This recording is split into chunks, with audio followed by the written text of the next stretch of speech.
kini gibuhat karon dili about sa ako ha. This is not even about Governor Yvonne. Sige kayo. Okay. Thank you. Tapos po na ako, kining gibuhat nga kalihukan karon, this is not about me. This is about him.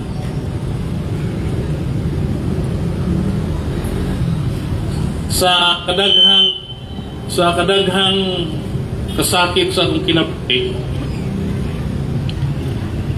duha ka instances ang pinakasakit so far nga akong gibati. Primero, ang kalit nga pagkawala sa akong amahan nga si Governor Dodo Cagas nga hangtod karon ang akong kalamnan, ang akong sulod sa akong sulod nagahilak gihapon. Ikaduha, ang kalit gihapon nga kamatayon ni Dudong.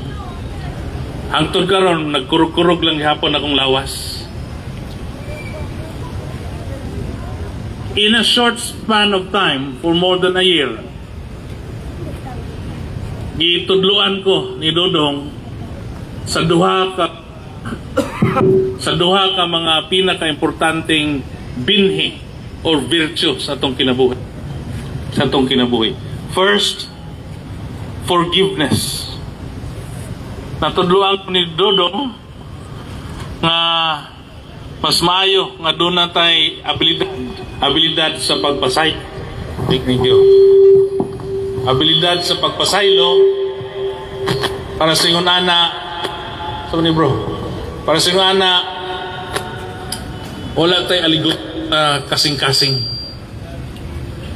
So katong wala kay Dudong, aside sa iyang mga live stream kanang magkuyog-kuyog mi, ang madungog na ko kay Dudong ang iyahang mga katawa, laughter. Okay? Ikaduhang binhi o virtue at gitudlo sa kuha ni Dudong mao ang gugma. Matay.